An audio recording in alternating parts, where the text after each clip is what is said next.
Մեծ պատիվ ունենք հյուրընկալելու ձեզ Գավառում բարի այց եւ արդյունավետ հանդիպում ենք մաղթում։ Շնորհակալություն։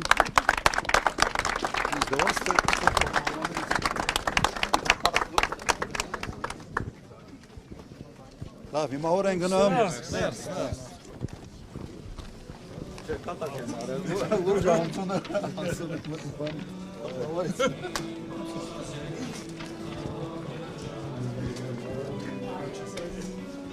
Արգանքներս, սիրտս լուծվում է։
Երեմի քանի րոպե սպասենք, մարդիկ մտնեն, նստեն,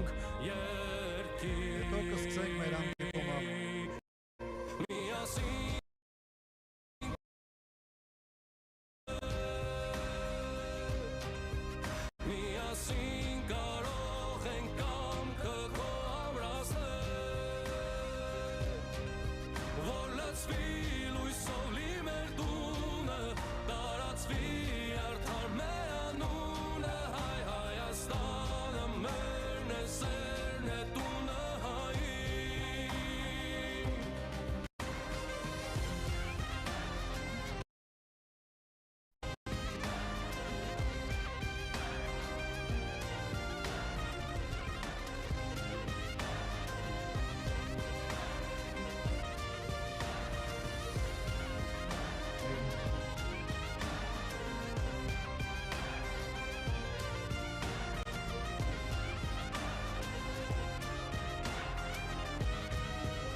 Սրտի մեջ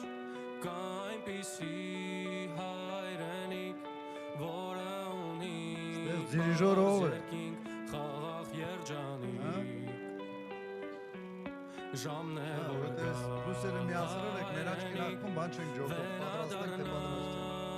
ընտանիք,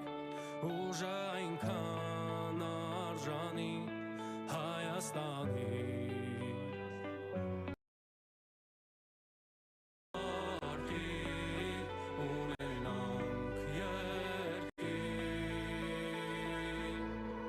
Միասին կարող ենք կյանքը քո զորացնել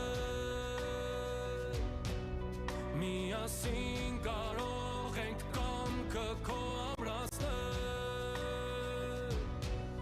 Որ լցվի լույսով լի մեր տունը Տարածվի արդար մեր անունը Ժորժան, այս կողմը տեղ կա առաջ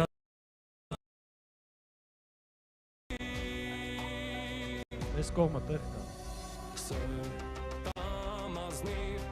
որ բտտվի մեծանիվ Որ միասին դեպի վեր երկիր այսել Ժամն է որ գան ուսավոր ու մեզ համար կարևոր Շունչը հավերժ պատանի Հայաստանի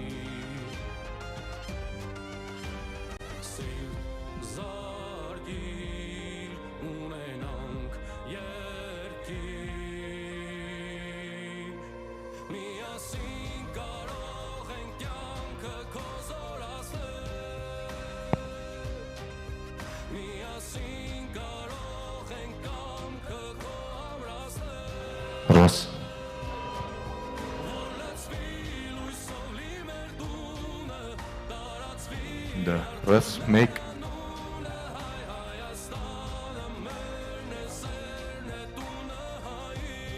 Չեք ուզում սկսել։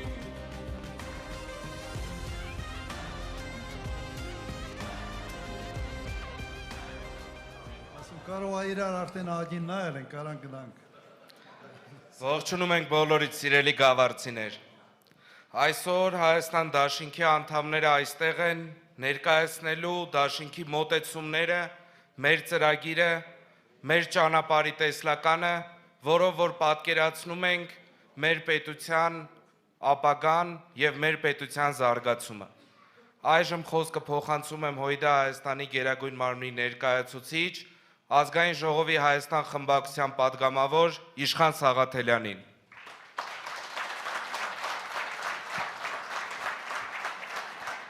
Սիրելի քյավառցիներ, Գեղարքունիքի մարզի իմ սիրելի ընկերներ, բարեկամներ։ Անչափ շնորհակալ ենք այս ջերմ ընդունելության համար։ Մեր համար այս հանդիպումները շատ պարտավորեցնող են։ Տեսեք, ինչ որ ձեզ պետք է ասենք մենք երկրում ստեղծված իրավիճակի արկա մարտահրավերների մասին, այս մասին մենք առաջի անգամ չի որ ասում ենք։ Այս մասին մենք 7 տարի ասում ենք։ Այսօր շատ քաղաքական ուժեր սկսել են այս մասին առաջ այլ կարծիք ունեին, իսկ մենք այս վտանգների մասին ինչ որ պատահել է մեր երկրի հետ, ինչ որ տեղի է ունեցել 7 հետո ուզում եմ մի քիչ խորքից գալ։ Ասում ենք, եթե այս երկրին մահ, պատերազմ, պարտություն բերած չարիքի իշխանությունը մնա ու վերարտադրվի, Արցախը հայաթափվելու է ու սկսվելու է Հայաստանի թրքացման process։ Շատերը չէին հավատում, շատերը չէին հասկանում։ Ու այս չարիքի իշխանությունը կարողացավ մեկ անգամ ևս մեր ժողովրդին խաբել ու վերարտադրվել։ Ընտրությունից հետո 3 շարժում ենք նախ բայց չեն կարողացել մեր ժողովրդին ամբողջությամբ սթափեցնել, բացատրել իրավիճակի ամենայն լրջությունը։ Ժորժան, եկել է վերջին պահը։ Հունիսի 7-ը այն օրն է, որ մենք միասնաբար պետք է կտրենք այս պարտությունների, ողբերգության, կորուստների նվաստացման շղթան։ Ու դա մենք անելու ենք միասին։ Համաձայն եք։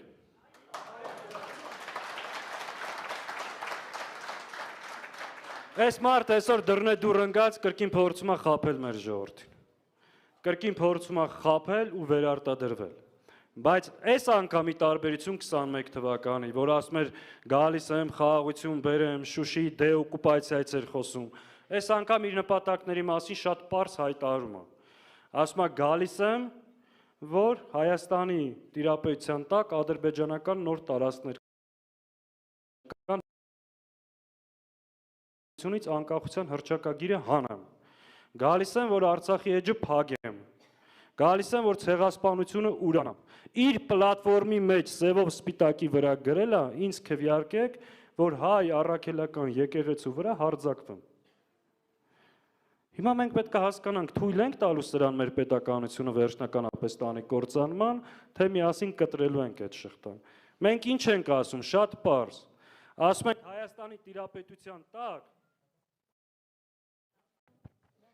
Հայաստանի տիրապետության տակ ադրբեջանական տարածք չկա, բայց Ադրբեջանի զորքերը Հայաստանի տարածքում են ու օր առաջ պետքա դուրս գան։ Մենք ասում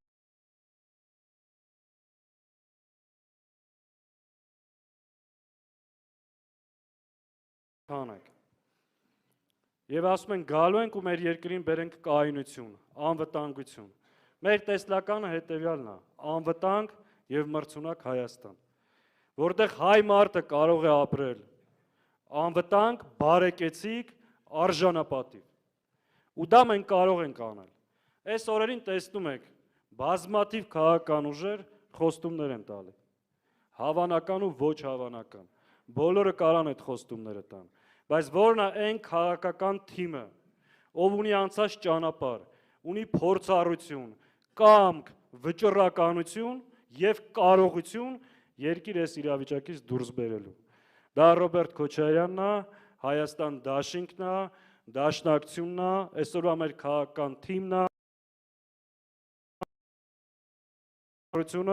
ու միասնաբար Հայաստան դաշինքով այդ խնդիրը լուծելու ենք։ Ուրեմն, պետք է մերժել այս չարիք իշխանությանը, Հայաստանի Հանրապետության ցանկացած քաղաքացի պետք է իմանա, քվեարկելով ՔՊ-ին Նիկոլին, քվեարկում է Ադրբեջանին ու Ալիևին։ Պետք է մերժել սրանց ու ընտրել Հայաստանը։ Հայաստան դաշինք համար 17։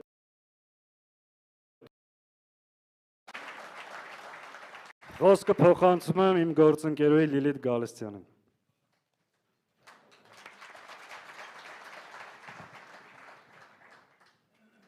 Բարև ձեզ, սիրելի հայրենակի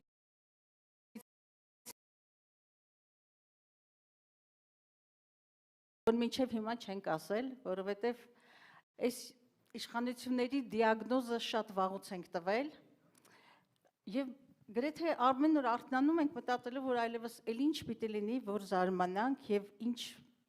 չարաբաստիկ անակնկալներ են մեր սպասում, մանավանդ այն մղձավանջը, այն քաոսը, այն աղետը, որ սրանց հետագիծն է, բայց պարզվում է, որ այս չարի ուժը, սատանայի ուժը մի տեսակ կարծես թե անսպառ է, եւ ես երեք մենք բոլորս լսեցինք հերթական դավաճանական հայտարարությունները, եւ ես շարունակ մտքիս մեջ ունեմ, սա ավելի շատ դավաճանություն է, սա ուրացում է, թե տգիտություն, բայց բոլորը միասին։ Եվ այն մարդը, որ մեր զավակներին Արցախ էր տանում, այն մարդը, որ ասում էր բացեք ճակատամարտ եւ այլն, հանկարծ ասում է, որ Արցախը ով ասում էր նա եղել ցույց տվեք, որ թե մի դպրոց կամ գործարան է կառուցել, ուղղակի լսում ես ու կազմաքանդվում ես։ Լսում ես եւ կազմաքանդվում ես, բայց մի վարքյանին մտածում ես, ասում ես, այս բարոյականության, այս սատանայականության, այս չարության մարդը իրավունք ունի այս էլ 8 տարի շարունակել լինել մեր հայրենիքի, մեր պետականության ղեկին։ Սա հայտարարություն ասել է քիչ, հիշում եք, որ մի ժամանակ ասում էր, ես չգիտեմ ուր է Հայաստանի կադաստրը, մենք ունենք թե չունենք։ Ինքը վաղը ինչու եմ ես թռիչք կատարում դեպի այդ կադաստրը, բացակակադաստրի թուղթը, որովհետև դուք գավառի ժողովուրդ, մենք հիմա գալիս ենք Մարտունիով, գալիս ենք Վարդենիսով, Հայաստանի, այսինքն արևելյան սահմաններ, այդ մարդը նաև չունի մեր սահմանների տեղը չգիտի, կամ չի ուզում իմանալ, կամ իրեն հանձնարարված է չիմանալ, եւ ուզում եմ այդ անվտանգային մարտահրավերը մեկ անգամ եւս հնչեցնել հենց հատկապես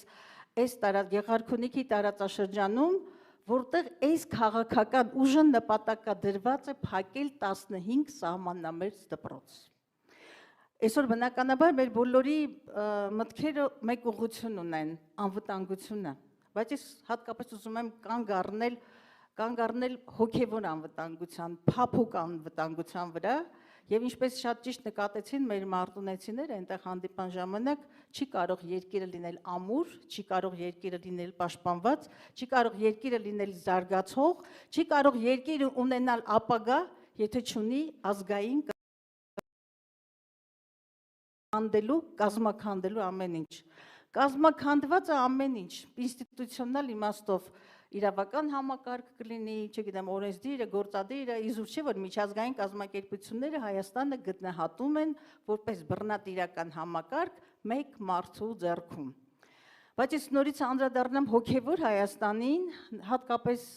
հոգևոր Հայաստանը մեզ համար, մեր ծրագրի համար լայն հասկացություն է, որտեղ կրթությունն է, մշակույթն է, հայ առաքելական եկեղեցու նկատմամբ թրքաբարո, նույնիսկ թուրքերն ու թաթալ մոնղոլները այդպես չեն վարվել հայ առաքելական եկեղեցու նկատմամբ ինչ այս իշխանությունները, որպեսզի կանգնեցնենք նախ եւ առաջ եւ նաեւ հոգևոր արժեքային կազմաքանդումը։ Եվ բնականաբար նրանց թիրախում ընկերներս կխոսեն այլ ինստիտուցիոնալ կազմաքանդումների եւ այլնի մասին, նախ եւ առաջ վերականգնելն է մեր կրթական համակարգը։ Վերականգնել, որովհետեւ մենք պիտի ունենանք ազգային հենքով կրթական համակարգ եւ ինչպես իշխանն ասեց, մրցունակ նաեւ պետություն, ազգայինի վրա հենված, բայց նաեւ մրցունակ։ Ես չգիտեմ, դուք տեղյակ եք թե ոչ, այս իշխանությունները այո մոտ 219 դպրոց փակելու ծրագիր ունի, ուրեմն 15-ը, որոնցից հենց 15-ը Գեղարքունիքի դպրոցներն են, եւ հենց այդ 15-ը կազմում են ձեր այս մարզի դպրոցների 15%-ը եւ սահմանամերձ։ Սա նշանակում է թշնամու արժեվ բացել երկրի սահմանները։ Դուք շատ լավ գյուղական համայնքների ժողովուրդ եք այստեղ, բնականաբար ես չէ, որ պիտի ձեզ բացատրեմ, թե ինչ է նշանակում համայնքների համար ունենալ դպրոց, որը այդ համար ամենակարևոր առանցքային դերակատարություն ունեցող ինստիտուտն է։ Մենք գալիս ենք կասեցնելու այս հոգևոր ուժի մեր դաշինքի մոտ, որ հոգևոր Հայաստանը կրթության, գիտության, մշակույթի նկատմամբ վերաբերմունքը ամենահենարանային ուղղություններից մեկն է լինելու։ Մյուս ուղղությունը, ես չեմ ուզում այդ անունը տալ, բայց Ռոբերտ Քոչարյանը մեր այսպես հակառակորդի կողմից արտահայտված մի բան ասեց, թե ինչու հաղթեցինք, որովհետև հայրենասերներ էինք պատրաստում։ Այսօր,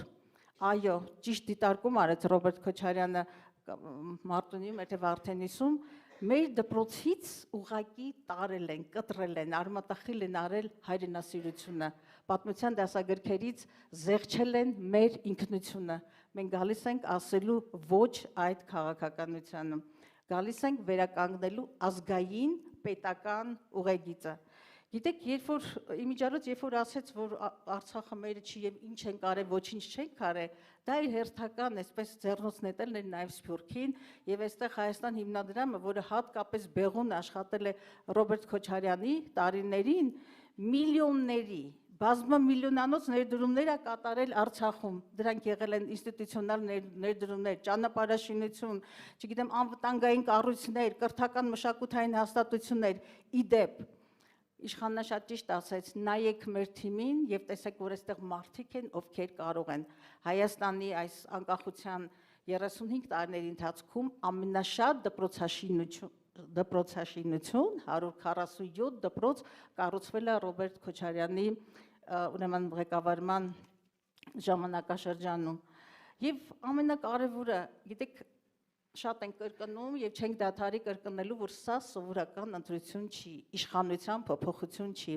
Մենք ընտրում ենք հայրենիք, պետություն ունենալու եւ չունենալու ընտրության մեջ է։ Մեր քաղաքակրթական ինքնությունը պահելու եւ չպահելու մեջ է։ Մենք դառնում ենք Ադրբեջան, թե ունենում ենք ազգային պետական ուղեգիծ ունեցող պետություն։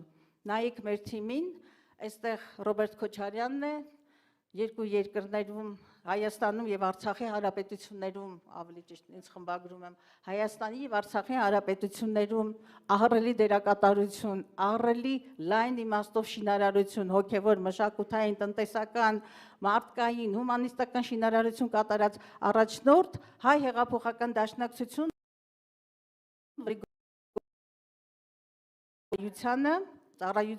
ծառայությունն են մեր ազգային պետական շահերին եւ մեր հետ են նաեւ կուսակցությունը։ Մենք ունենք պատասխանատվություն, մենք ունենք եւ ճանաչում ենք մեր երկրի բոլոր մարտահրավերները, մենք այս երկրին բերել ենք իրական խաղաղություն, մենք պարտադրել ենք հաղթանակած պատերազմ, պարտադրումը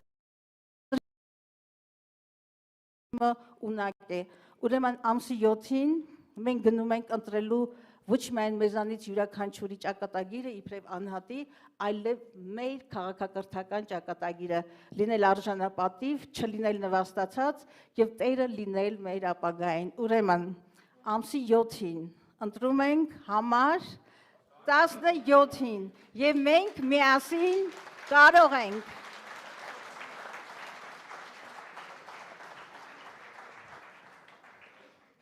Այժմ խոսքը ցանկանում եմ փոխանցել քաղաքական գործիչ, ազգային ժողովի նախկին պատգամավոր Ռուբեն Հակոբյանին։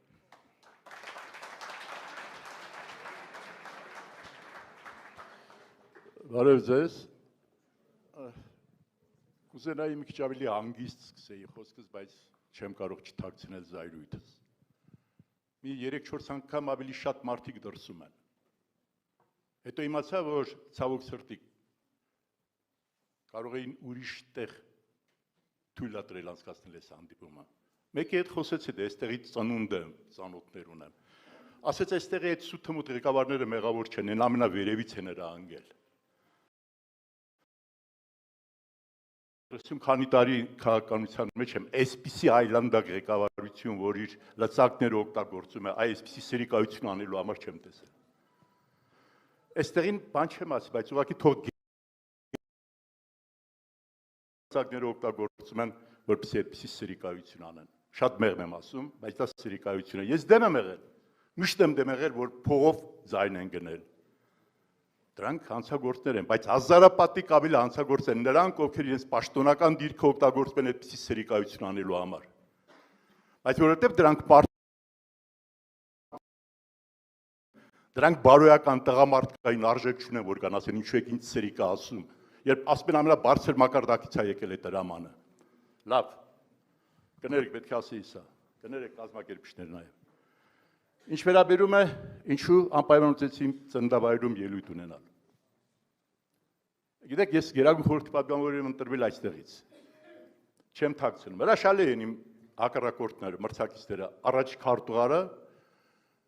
Շրջկոմի եւ դատախազի եղբորտան երկուսն էլ հրաշալի մարդիկ էին։ Ես հիշում եմ, որ կոնդենսատորը 2000-անոց դահլիճ ուներ, սիրով տրամադրեցին, թատրոնի դահլիճը, եւ հիմա որ ամմատում ասում եմ, լավ է սուր ասանք, այս դեգրադացիան է սուր ասա, բայց շատ ворց տղամարդկային որակով ընտրող ունեցանք։ Չէին վախենում ոչ մեկից։ Մեկը փորձեր, մեկին ինչ որ ահաբեկեր, հերը կանիծեին։ Կներեք ինձ, կներեք ազար անգամ։ Վերջերս մի 200 թիվ եղել եմ Քյավառում, զգացել եմ, որ վախ կա։ Այնտեղ եք, որ ինձ համար կանգնած էին եւ պատրաստ էին ամեն ինչի, բացատրում են, ասում են վախեցած է ժողովրդի մի մասը։ Ոչ մի մարդկային որակի, քաղաքական որակի արժ չկա, բայց ասեց այդտեղ ինքնաղաքին կողմնակիցներ ունի ճակերտների մեջ։ Կողմնակից նշանակում է վախեցած, պաշտոն եւ այլն։ Մի դեպք պետք է կարճացեմ։ Ու պատմեց ինչա տիրապետում, ինչա տեղի ունենում, ասաց մորաքրոջս տղու աները Մորաքրոջ տղու աներ։ Այո, զանգել ասել է, գիտես, այդ փեսունա զանգել ասել է, աղբորը տասա թող քիչ իշխանությանը քննադատի, որտեղ մեր խնդիրն էլ է դրած, մեզ էլ գործից կարող ազատեն։ Ասում եմ ոնց տենց, իշխանովա ճիշտ, ասում է KGB-ի այդ ԱԱՑ-ի ինֆորմացիան ասա, այս վիճակն է, դրա համար ասում եմ, ասացին, չեմ ուզում նորից կրկնեմ, մի օր առաջ պետք է ազատվել սրանցից, թուրքը դա ազգություն չի, դա տեսակ է, տեսակ։ Թրքատեսակը նաև կայսօր Հայաստանում, այսօրվա իշխանության թիվ 1 ստորագրությունը, որ ուշադիր նայես, այդ թրքատեսակությունն է, որովհետև այսօր խամաչիկ են դարձել, փաթաթվել են, ինչ էլ որ ասեն Եվրոպա, Ամերիկա եւ այլն, ոչ։ Թիվ 1 եւ գլխավոր թիկունքը այսօրվա այս ազգակործան պատուասի Ալիևն ու Էրդողանն են։ Ինքը շատ լավ գիտի, որ առանց նրանց չի կարող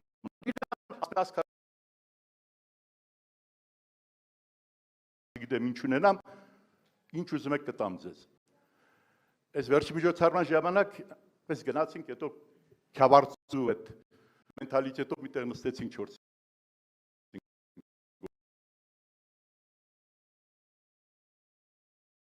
քյավարծիներին։ Ոնց կարող է իրեն դիտեն, որ ինքը կարող է պետություն ղեկավարել,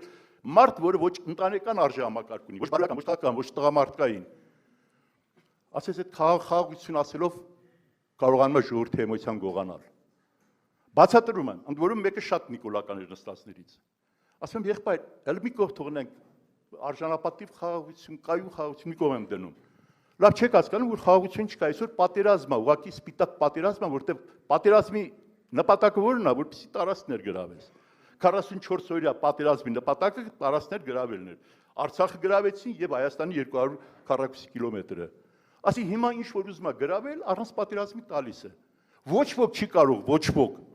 Դրանք վախենում են բանավեճի գալուց։ Ինձ հակառակը պատմել, որ Զանգեզուրի միջանցքը տրված չի։ Տալիս է Զանգեզուրի միջանցք, տալիս է ստրատեգիական շատ կարևորագույն մի տեղ։ Սև լիճը տվել է բոլոր ստրատեգիական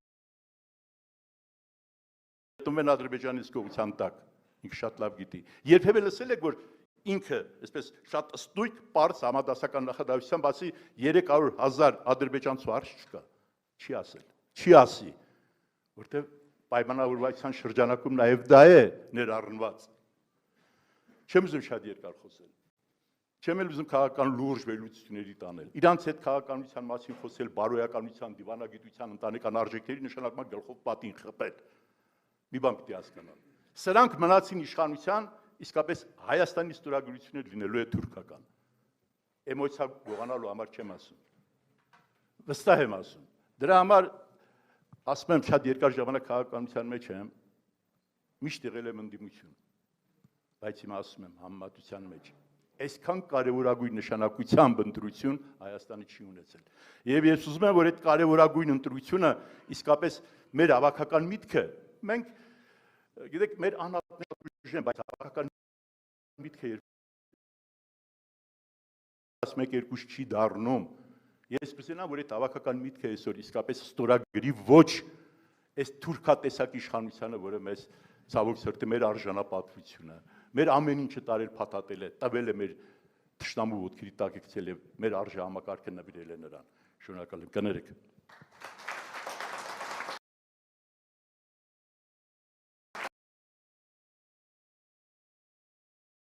Ազգային ժողովի Հայաստան խմբակցության պատգամավոր Տիկին Աննա Գրիգորյան։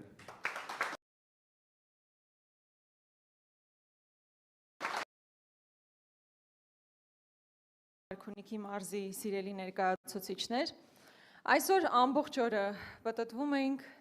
ձեզ հետ էինք շփվում եւ ես ուրախությամբ պետք է ասեմ, որ շատ գաղափարական զրույցներ եմ ունեցել մեր հայրենակիցների հետ ու վստահ եմ, որ այդ գաղափարները փոփոխություն բերող իրողություններ են ստեղծելու, որովհետև հնարավոր չի այսքան գաղափարապես տոկուն Հայաստանին հավատարիմ գաղափարներին հավատարիմ մարդիկ միտեղ հավաքվեն ու հնարավոր չլինի իրավիճակ փոխվել։ Ես հպարտ եմ, որ մենք միասին նույն ճակատում ենք։ Գիտեք, ես զավակ եմ ինձ հաճախ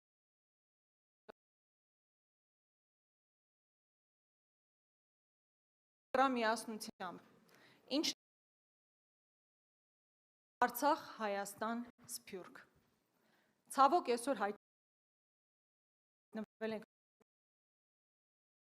հարաբերությունները երբեք այնքան վատ չեն եղել, ինչքան հիմա։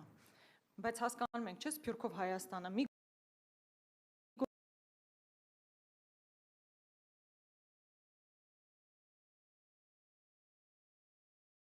Հայաստանի հարցին։ Մի մտածեք ձեր ինքնության մասին։ Պատերազմ են հայտարարել մեր հավատքի նկատմամբ, եկեղեցու նկատմամբ, խորհրդանիշների նկատմամբ, Արարատի նկատմամբ, ցեղասպանության օրակարգի առաջ մղման նկատմամբ։ Ուրիշ ո՞նց են պայքարում ինքնության դեմ, հենց այսպես են պայքարում։ Իսկ ես միշտ սիրում եմ այս նախադասությունն ասել, որ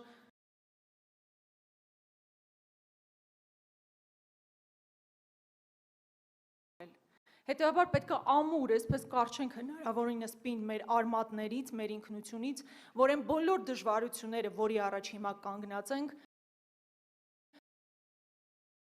որ մենք միասին դա կարողանալու ենք հաղթահարել։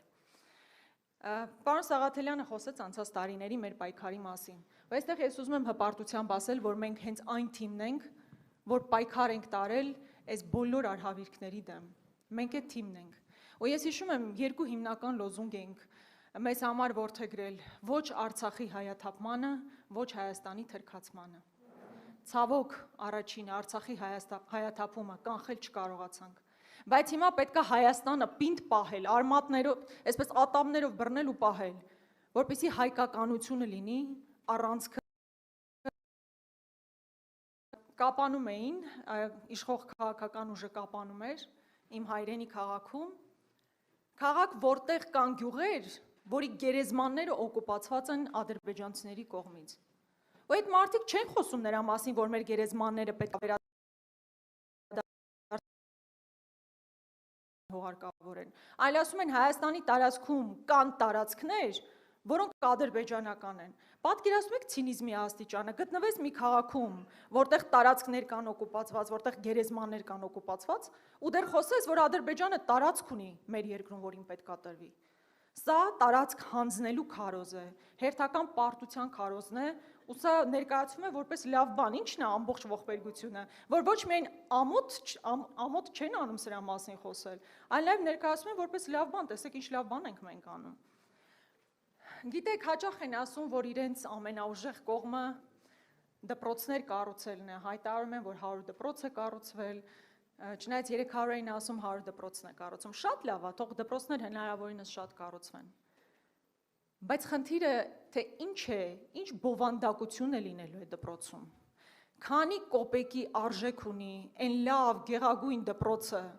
որտեղ պիտի դասավանդվի, որ արցախյան հերոսամարտը ճակատագրական սխալ էր, որտեղ ցեղասպանության հանգամանքները պետք է պարզաբանվեն։ Լավ է սիրուն դպրոցում նստեցինք, երեխեքին նստացրեցինք, բա ինչ ես տալիս այդ երեխուն, ինչ պատմություն ես փոխանցում։ Եվ մենք ասում ենք, որ ֆունդամենտալ կերպով փոխելու ենք ինչպես ամբողջ կրթական համակարգը, գիտեք, որ մենք առաջարկում ենք անվճար կրթություն, ուսուցիչների աշխատավարձերը, կտրուկ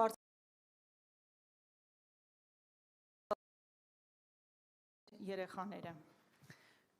Սիրելի հայրենակիցներ, ես շատ երկար չեմ խոսի, մենակ վերջում ուզում եմ ասել հետևյալը։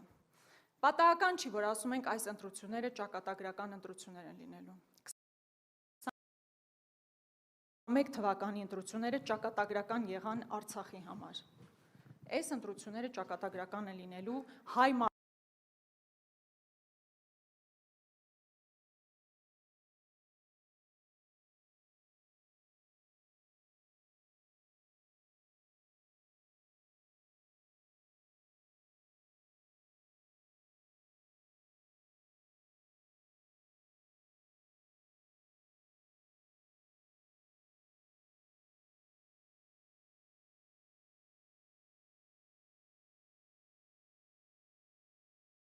երկրորդ նախագահ հայ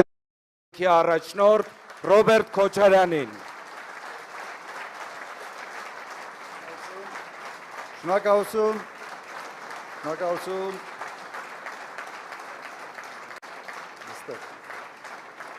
Շնորհակալություն։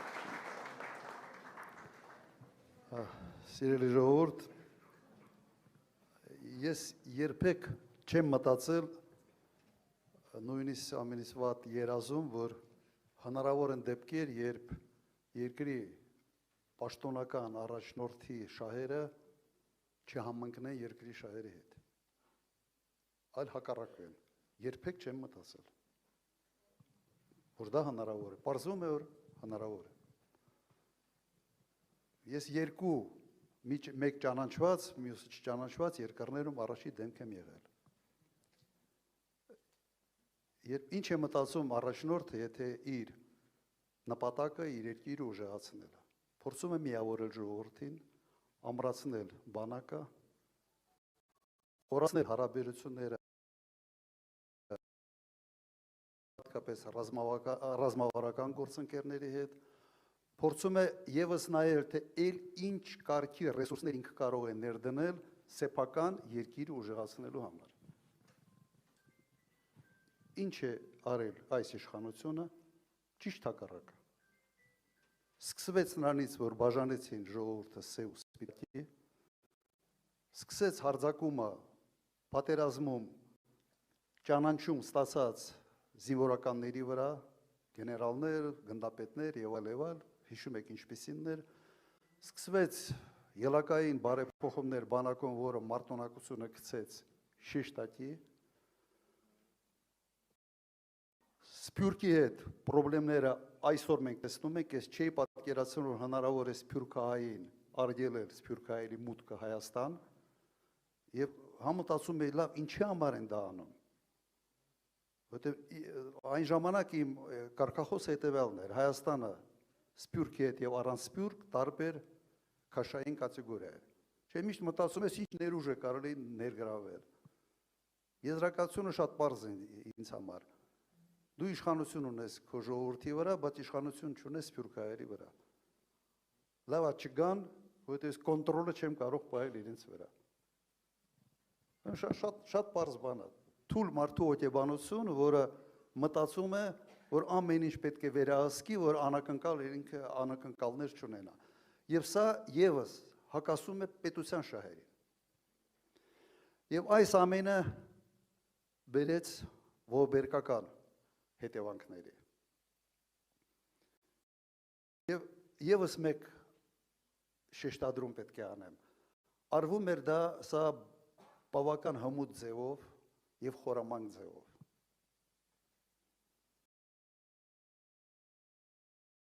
Ատելյանը հիշեցրեց այս Ֆրանսիայի հրապարակի շարժում, երբ 1.5 ամիս մեր պատգամավորները գրեթե տուն չէին գնում, ինչից հետո դա սկսվեց։ Հիշում եք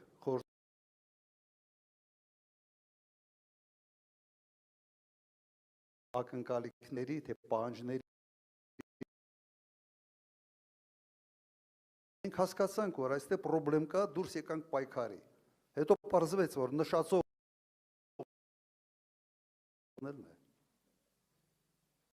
մենք զգուշացնում էինք։ Երեկվա հայտարարությունը, որ Արցախյան շարժումը ճակատագրական սխալ էր, որ մենք ունենք ադրբեջանական տարածք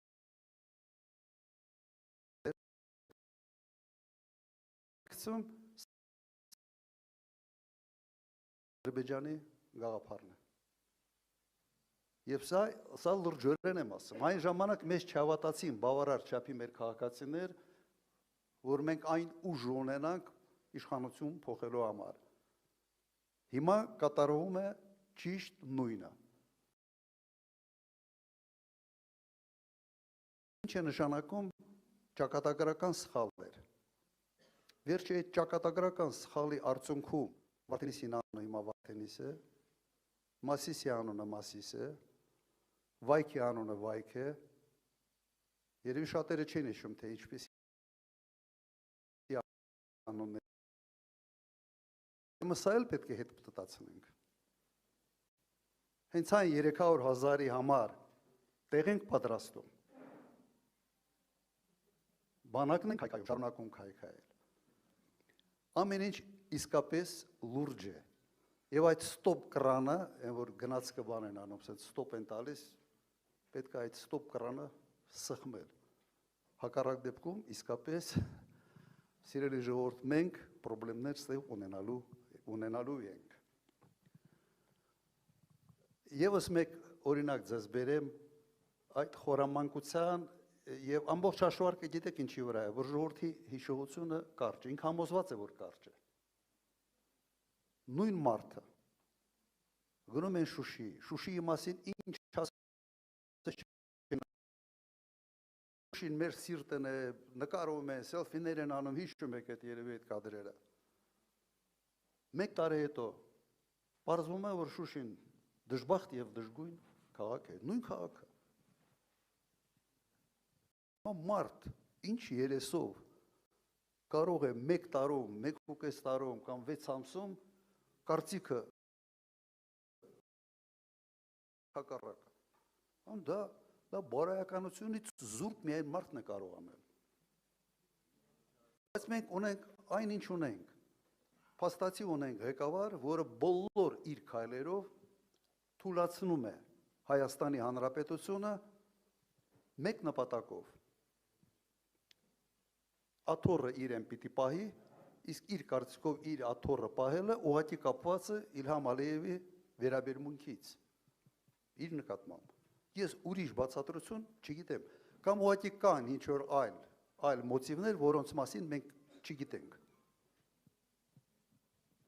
Հայրենասեր ղեկավարը,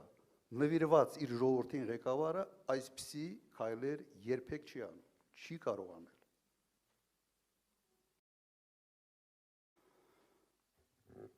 Մի քիչ շատ լրջացրեցի, չէ՞։ Մեկ ոնց որ մի քիչ շատ լրջացրեցի։ Ուրեմն ինչ պետք է մենք անենք։ Այս ստոպ կռանը ժողովրդի ձեռքին է։ Այդ կանգ առնել, որտեղ ամեն ինչ փոխում է, այդ մաշինիստին փոխում են, հարբեցող մաշինիստին կամ բանի այդ անմեղսունակ, ասենց այդ մաշինիստին, որ փոխում են, այդ կանգ առը հունիսի 7-ն է։ Հիմա այդ ստոպ կռանը, ասենք ժողովրդով միասին պետք է քաշենք, այդ ստոպը տանք, այդ մաշինիստին փոխենք եւ մեր քայլերը պետք է լինի ուղղված մեկ բանի։ Հզոր ուժեղ Հայաստան։ Այստեղ կա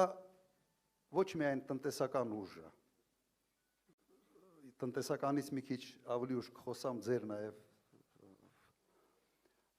ձեր դարդերից, ինչքան որ լսել եմ,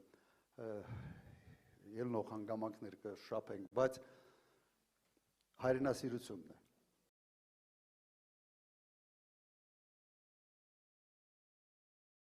Հայրենասիրությունը կարևոր հանգամանք են երկրի անվտանգության համար։ Նոր Մարտինիում դրա շուրջ մենք թեթև ոտի վրա քննարկում ունեցանք, ոչ մի բանակ, ինչ ուզում ես առ, ինչ զենք զինամթերք ուզում ես բեր, եթե չունես հայրենասեր զինվոր, բանակը մարտունակ չի կարող լինել։ Ոչի չի կարող լինել։ Չունենաս հայրենասեր սպայական կազմ, մարտունակ բանակ չես կարող ունենալ։ Իսկ հայրենասիրությունը սկսում է դպրոցից եւ այսօր արդեն այստեղ խոսվեց նաեւ դպրոցներից, թե ինչ են անում մեր դպրոցական ծրագրերի հետ։ Հայրենասիրությունը դարձնում են հնամաշ կատեգորիա, որ դա կարևոր չի։ Սա ուղղակի դիվերսիա է Հայաստանի Հանրապետության նկատմամբ։ Եթե մենք ուզում ենք խաղաղություն, բոլորս ենք ուզում խաղաղություն, ուրեմն պետք է լինենք ուժեղ, պետք է ունենանք մարտունակ բանակ, պետք է ունենանք ուժեղ առաջնորդ եւ պետք է ունենանք հզոր դաշնակիցներ։ Հակառակ դեպքում նույնն ենք ունենալու, ինչ որ sense նշաձող իջեցնելու վրա ուշադրություն չդարձրեցինք, կորցրեցինք Արցախ։ Ստոպ կռանը ձեր ձեռքին է։ Ուրեմն հունիսի 7-ին ինչ ենք անում հունիսի 7-ին։ Համար 17։ Լավ է, չէ, հունիսի 7, համար 17։ Պոեզիայից երբեք sense բան չեմ եղել, լավ չեմ եղել, բայց ոնց որ նաև այդ ռիֆման բանը ստացվում է, էլի հունիսի 7, համար 17։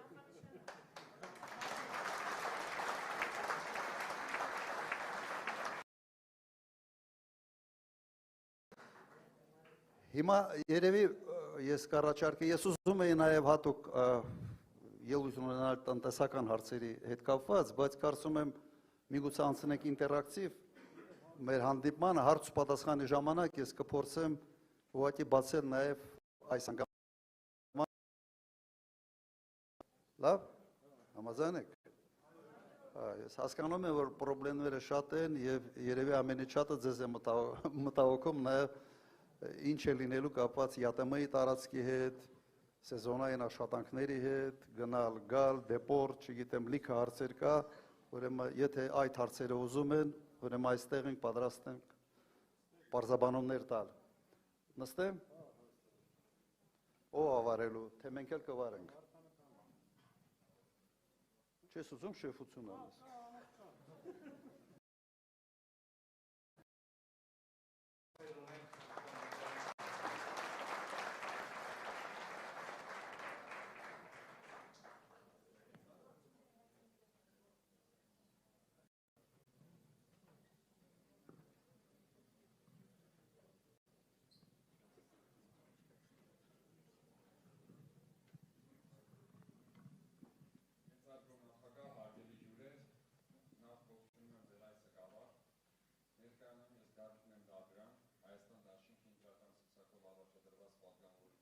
հարցերում, եւ ինձ բազմիցս ընտրողների հետ հանդիպմանը տալիս են մի հարց, պարոն նախագահ։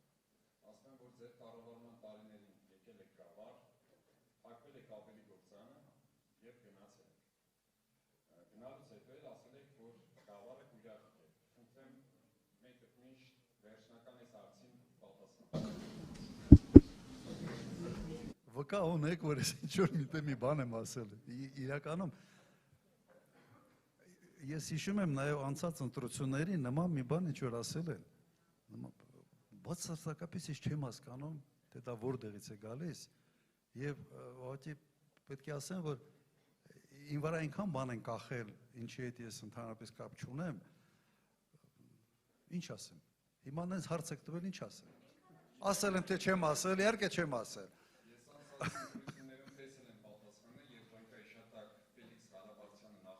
Պետ տվեց այդ հարցին սպառիչ պատասխան, բայց որ քննարկումը հիմա հիշեցել եք ինչ չասել։ Մի դեպք ա եղել ինձ ուսանողական տարիներ ա եղել ուրիշ քաղաքում Մոսկվայում էր, մի երիտասարդներ ենք եղել, մի քիչ էլ բան էինք,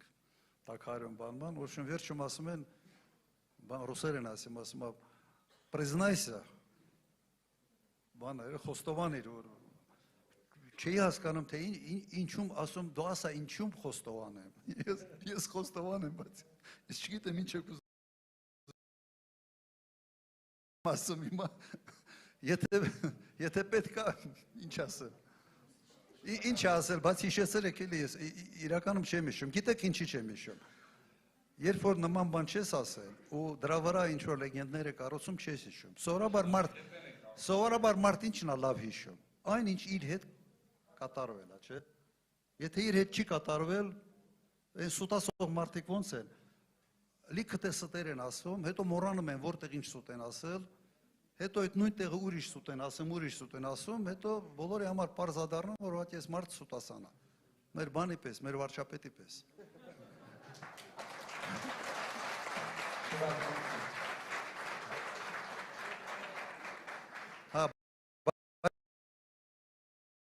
Մի շար գործարանը, չեմ կարծում, որ ես եկել եմ գործարանը փակել եմ, հակառակը մենք 30-ից 40 հազար աշխատատեղ ստեղծում էինք ամեն տարի, սա խոստում էր, և գործազրկությունը այն ժամանակ, ես պաշտոնը թողելուց, գործազրկությունը Հայաստանում եղել է 7.2%, երբ ստազնել եմ նախագահի պաշտոնը, գործազրկությունը Հայաստանում եղել է 20%-ից ավել, հիմա հայմատությունը վերցրեք, հիմա գործազրկությունը մոտ 14% է եղել, անցած տարի, եթե չեմ սխալվում, այս տարի ասում են 13 քանի, կարծում եմ բան են անում, մի քիչ նկարում են, որ նախընտրական բանում կարողան են ասել, որ ինչ-որ բաներ իջեցրել, ուրեմն կրկնակի ավելի ցածր է եղել գործազրկությունը Հայաստանում 2008 թվականին, քան հիմա։ Հա, բնակչությունը ավել է, գործազրկությունը եղած բնակչությունից է բանարում, ասինք հա, ճիշտ ես, բնակչությունն էլ ավել։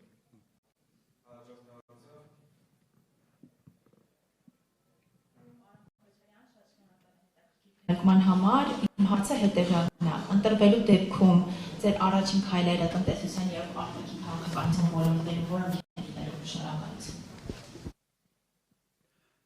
Նայեք, Հայաստանը պետք է դառնա արդյունաբերական երկիր։ Հայաստանը այս տարածաշրջանում մրցակցային առավելություն կունենա, եթե իսկապես դառնա արդյունաբերական երկիր։ Ադրբեջանը նավթի գազի վրա է կառուցել ամեն ինչ, Վրաստանը տրանզիտային, ուղղակի փայլուն աշխարհագրություն ունի, Վրաստանը դրա վրա է կառուցում իր տնտեսությունը, մենք այդպիսի տրանզիտային բան չունենք հնարավորություն աշխարհագրություն եւ չունենք նավթ եւ գազ։ Ուրեմն մենք պետք է արդյունաբերական երկիր դառնալու համար մենք պետք է ունենանք լավ կրթություն, իդեպ մեր մրցակցային առավելությունը նաև նրա մեջ է, որ ունենք կիրթ, գրագետ եւ աշխատասեր ժողովուրդ։ Մենք չպետք է դառնանք ծառայությունների երկիր։ Միայն ռեստորանների, ամեն ինչ իր տեղը ունի, բայց արդյունաբերությունը լրիվ ուրիշ որակ է հաղորդում երկրին։ Եվ սրան պիտի ասնենք, առաջին քայլերից տնտեսության մեջ դա լինելու։ Օրինակ ձեր մոտ ես այսօր հատուկ հետաքրքրվել եմ ոչ միայն այսօր այս միջև քարոզարշավը, աշխատող գործարան չկա։ Առանց պետական աջակցությամբ այստեղ ներդրումները քիչ են լինելու կամ չեն լինելու ընդհանրապես արդյունաբերական ոլորտում։ Խի են գալիս ստեղանում կտանը Երևանում կանեն, ձեր ժողովուրդն էլ հետո կտեղափոխվի Երևան, կգնա այնտեղ աշխատի։ Եվ մենք ունենալու ենք քաղաք պետություն մոդել, որը լավ մոդել չի հեչ։ Ուրեմն տարածքային մասնակցություն ունենա, պետք է արտոնություններ տա, օրինակ մի 2 գործարան, 3 գործարան Մարտունի, մի 2-3 գործարան Գյավառում անպայման պետք է կառուցել։ Եվ սա առաջնահերթ հարցերից մեկն է լինելու։ Եվ կբեռնաթափի Երևանը, որովհետև Երևանը այսօր բավական պրոբլեմային է, տրանսպորտի հարցը դառել է մի ուղղակի շատ պրոբլեմային հարց։ Այլ հարցեր։ Ինչ, արտաքին քաղաքականությունը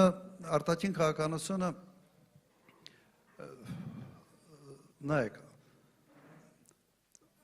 կա մի սկզբունք, որը ես 10 տարի այդ սկզբունքն եմ տարել, մենք անունը դրել ենք կոմպլեմենտար քաղաքականություն։ Ինչ է սա նշանակում։ Երբեք մի խաղա մեծ պետությունների հակասությունների վրա։ Ուղղակի գլխիդ փորձանք ես բերելու։ Այն ժամանակ մեր հարևան Վրաստանը, Սաակաշվիլին հենց դա էր անում, մեծ գերպետությունների, աշխարհաքաղաքական կենտրոնների հակասությունների վրա էր խաղում, որ մեկից մի բան փոկի, մենք երբեք դա չենք արել։ Հակառակը, մեծ պետությունները նայեք, եթե նույնիսկ ունեն մեծ հակասություններ, բայց ունեն նաև ընդհանուր համագործակցության կամ ընդհանուր շահերի կետեր։ Մենք միշտ մտել ենք այդ ընդհանուր շահերի կետը, որտեղ մենք կարող ենք շահել։ Ռուսաստան, Միացյալ Նահանգներ, Ռուսաստան, Եվրոմիություն հարաբերությունները։ Երբեք չի եղել այլ կարգի խնդրեմ եւ չենք արել։ Ինչ է անում հիմա Հայաստանի իշխանությունը, մտնում է հենց բախման մեծ գերպետությունների բախման կետը։ Հենց արանքում է հայտնվում։ Եվ վերջի այս ուղղակի անհետեցությունը, օրինակ Ուկրաինայի նախագահ Զելենսկին այստեղ հրավիրելն էր։ Այն հայտարարությունները, որը արվել է Հայաստանի տարածքից, ուղղակի անթույլատրելի է միջազգային հարաբերություններում։ Պաշտոնապես քո ռազմավարական դաշնակցի հետ, դաշնակցի նկատմամբ այդպիսի հայտարարություններ անել Հայաստանի հողի վրա, իրենք ինչ պիտի անեն Ռուսաստանի հետ բացատրվելու համար։ Իսկ ինչ է կարող անել Ռուսաստանը, ես վերջերս նաև թվերով եմ խոսացել։ Մեր արտաքին առևտրում, Ռուսաստանի արտաքին առևտրում Հայաստանը կազմում է ընդամենը 0.7%։ Եթե հանկարծ սա փակի, իրենք չեն նկատելու։ Բայց մեր մոտ պատկերացրեք ինչ է լինելու։ Ինչի համար դնել ռիսկի տակ դա։ Չմտնել ընդհանրապես ռուս-ուկրաինական հարաբերությունների արանքը, մի մտեք, ասենց լավ տեղ չի տանում դա։ Եվ տվյալ դեպքում, նայեք, եթե խնդիրներ լինեն, գինը դուք եք տալու։ Կարող է հետո ինչ-որ բանը Նիկոլ Փաշինյանը ասի, դե սխալվել եմ, ուրիշ ձև եմ մտածել, բայց մարդ չի ուղղում իր սխալները, եթե այդ սխալների գինը ինքը չտալիս, այլ ուրիշներն են տալիս։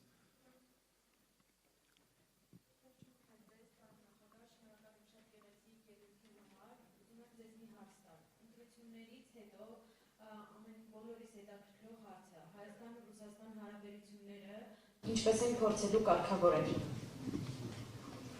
Ինչպես են կարգավորում։ Դուք ընդհանրապես այդ հարաբերություններին որևէ լարվածություն զգացել եք 98-2008 թվականին։ Դուք երևի չեք հիշում։ Բայց երևի դայլիչի մի մասը հիշում է։ Երբեք չի եղել։ Մենք միջին գազի գինը այդ 10 տարվա ընթացքում մոտարապես 50 քանի դոլարով են գազ առնում։ 3-4 անգամ ավելի էժան ենք առնում, քան օրինակ եվրոպացիք, 3-4 անգամ։ Մասա նաև հարաբերությունների շնորհիվ էր, չէ՞։ Շատ մենք ունենք այդ հնարավորությունը օգտվել հսկայական շուկայից, ԵՏՄ-ի շուկայից։ Ոնց որ դու մի ճյուղի վրա նստած, այսօր վարչապետը ճյուղի վրա նստած, սղոցը ձեռին է ճյուղը կտրում է։ Ու սենց բանով է, գիտեք, էնտուզիազմով է կտրում, սենց բան ջանասիրությամբ։ Կտրում է, բայց համոզված է մեր ճյուղը, որ այդ ճյուղից ինքը չի ընկնելու, մեր ժողովուրդն է ընկնելու, երկիրն է ընկնելու։ Ինքը ինչ որ միտեղ թռնելու է, դա վարպետ է, չէ՞ թռնելու։ Թռնելուն վարպետ, ինքը միտեղ թռնելով է, բայց ժողովուրդը բանը երկիրը ճյուղից ընկնելու է։ Ու երբ փորձում ես հասկանալ, լավ, ինչի համար է այդ ջանասիրությունը, ինչի համար է, բացատրություն չունեմ։ Կամ հանձնարարել են, կամ իսկապես վերջերս շատ են խոսում, չէ՞ որ բանը այս Արևմտյան Ադրբեջանի մարզպետի կարգավիճակի համար է պայքարում։ Երևի ճիշտ են ասում։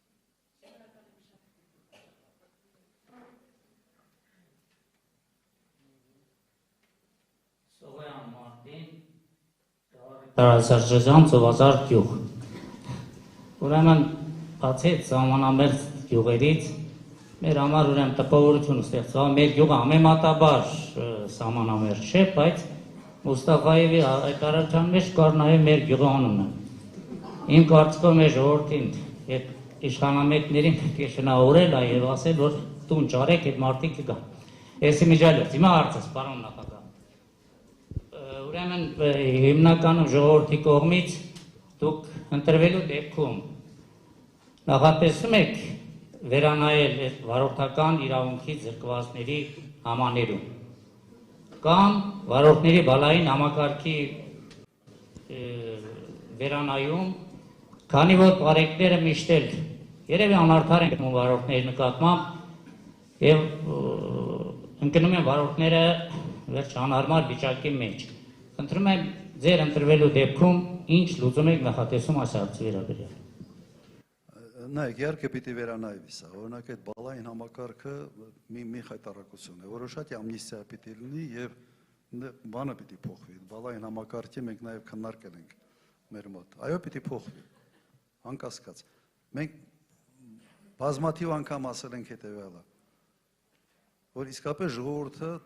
տուգանքի մատերիալ չի, դուք նայեք ինչքան են այդ տուգանքների մուտքը բյուջե, ինչքան է եղել 98-2008 թվականին եւ ինչքան է եղել այս վերջի 8 տարում։ Ոնց որ ամեն քալափոխի մի տեղ են գտնում մարդու խեղճացնելու համար։ Իսկ խեղճացած մարդը ինչի համար է բանը, ինչի համար է իրենց պետք խեղճացած մարդ։ Որ այդ մարդը վրա լծակներ ունենա ազդելու։ Ուրիշ բան մոտիվացիա, ես չեմ տեսնում։ Ну, երկրորդ մոտիվացիան շատ ավելի կոնկրետ է։ Վերջը պարտիավաճառները գնալով աճում են եւ այդ բյուջետային մուտքերը պետք է ապահովել նաեւ տուգանքներով։ Անպայման վերանայվելու են, ուղղակի կասկած մի ունեցեք։ Մի մեծ հարց կա նաեւ այդ վարկային նայեք, իրենք անխնա արտաքին պարտք են կուտակում, անխնա, 8 միլիարդ դոլար։ Եվ մի վիճակ են ստեղծել, որ նաև ժողովուրդը պարտքերը կուտակի։ Հիմա ժողովուրդը պարտքերը կուտակում, պարտքա դառնում բանի առաջ, բանկերի առաջ, պետությունը պարտատերերի առաջ, եւ սա ոնց որ բան կա, ոնց որ ոչ մեկին չի անհանգստացնում։ Օրինակ ինձ դա անհանգստացնում է։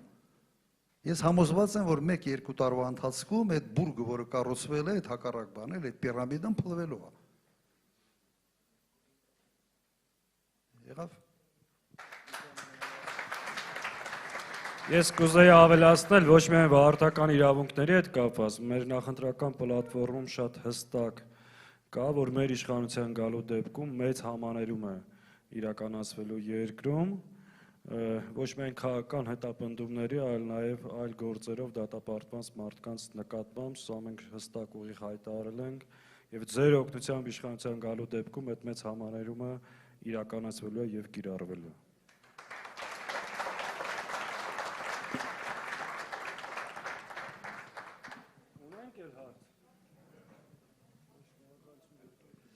Եթե հարցեր չկան, ուրեմն շնորհակալություն, որ հավաքվել եք, շնորհակալություն ձեր տրամադրության համար, Եվ բոլորս միասին, կարող ենք միասին։ Համար 17։ Քայլենք։ Ժողովուրդ առաջարկա մինչև հրապարակ միասին քայլենք։ Դերից կբաժանվենք։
Արեք։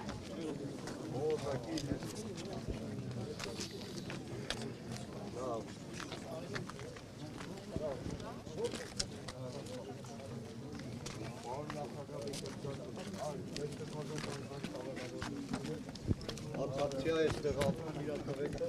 ուզում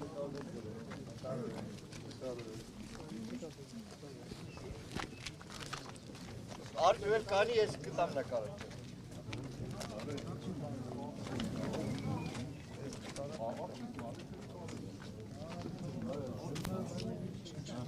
Երկար ես նկարով Ջաներս են դնում են նախկամ են Լևոնն էլ այցելում չողանքյալայի հետ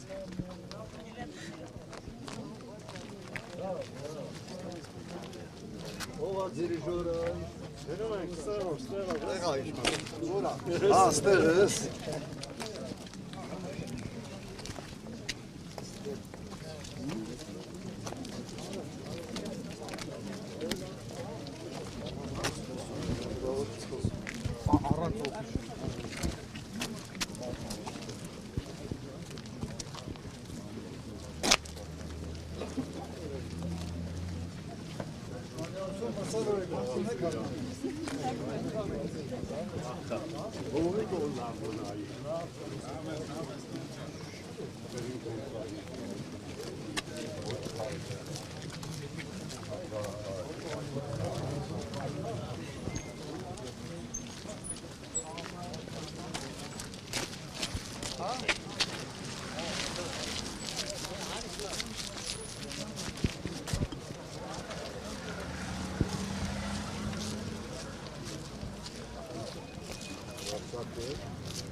Առաջին անգամ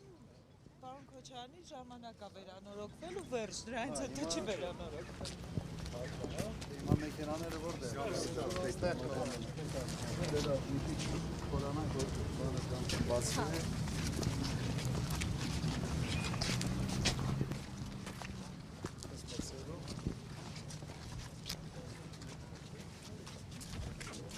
Լավ, Ժորժ ջան, մենք երևի Հեսա մեքենաները կան, մենք շարժվենք, ձեզ ևս մեկ անգամ շնորհակալություն։ Ինձ մնացեք։